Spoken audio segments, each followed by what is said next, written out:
Right, good morning, good evening, good afternoon, hello, wherever you are, whenever it is.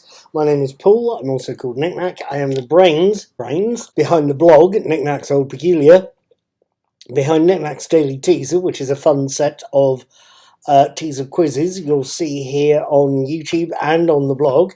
If you want to have a go, you're welcome to. I just need to see your answers for today on today's relevant blog post. I also talk about movies I've watching, and there's a few I haven't seen yet I should really try and sit down with again. But I also talk about TV shows I'm watching.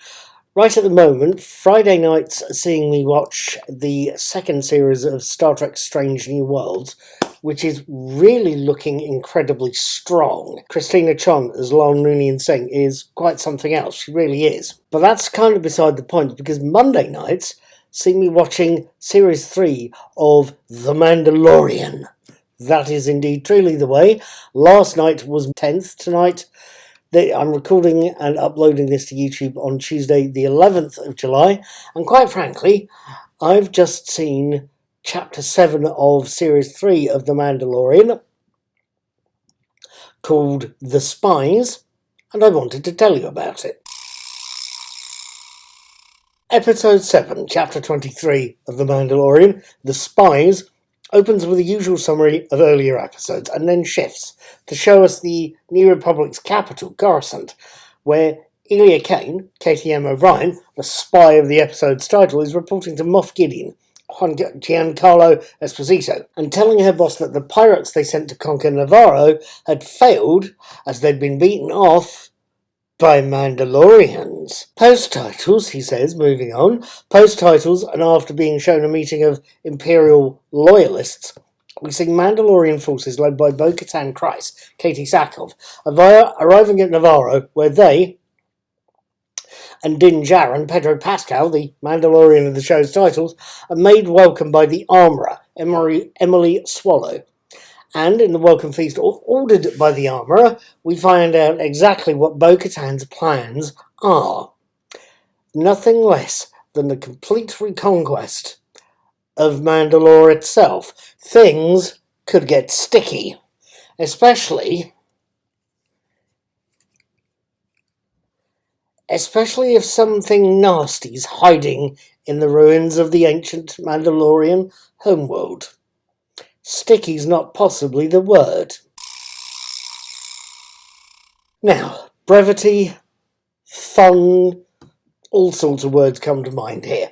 I've made it perfectly clear over the past few weeks that one reason I enjoy The Mandalorian is simply the length of the episodes. For the most part, they mostly average out to 40 to 44 minutes rather than any longer, which is fine by me. I think the older I get, the more I appreciate brevity. The 56 episodes, 56 minute of The Spies takes the average thus far nearer to some 48 minutes. I'm not complaining about the average 40 to 44 minutes, but the length of The Spies specifically I found pushed it a little. I was fidgeting in my seat. But, as with earlier long episodes, the pacing didn't. The pacing was very well done and did keep me sat in my seat, even if I was fidgeting in my seat. That was very well done, that pacing. The good pacing counterbalanced and offset the length very well. Dialogue-wise, I think there's possibly a problem with some of the dialogue in this episode. Some of the speeches given in the feast seemed somewhat stilted. But with that said, again, the overall performances, especially from Katie Sackhoff, it's a very regal turn she gives as Bo-Katan Kryze. Those performances are rock solid. There's also the scene where Grogu, Baby Yoda, gets a new toy, courtesy of Greef Karga, the Carl Weathers character. And seeing him and Din Djarin wandering around a market, seeing Djarin having to put up with a particularly grabby toddler, never seemed so much fun. It really was quite funny and quite hysterical to see. Yes, yes, yes. If you've seen it, you know what I'm talking about. So, with all of that said, have I seen a good episode? Have I seen one that's fun, or one that isn't? Have I seen a good episode, or a bad one? Frankly, I've seen a good episode. Granted, some of the dialogue's stilted. Granted, the episode is possibly a few minutes too long, but those flaws are outweighed by good pacing, a great fight scene, fun with Groigu, a very regal performance from Katie Sackhoff, an on-film Pedro Pascal, and one hell of a cliffhanger ending. You cannot ask more from a penultimate episode. Frankly, I am going to be watching the last episode of this series, Chapter 24, The Return, on the 17th of July 2023, and I will be giving you my written and video reviews the day afterwards, on the 18th.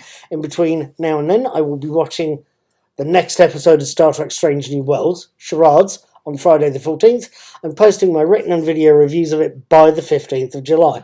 I will see you then. Until then, live long and prosper. That is the way. Be seeing you. Take care.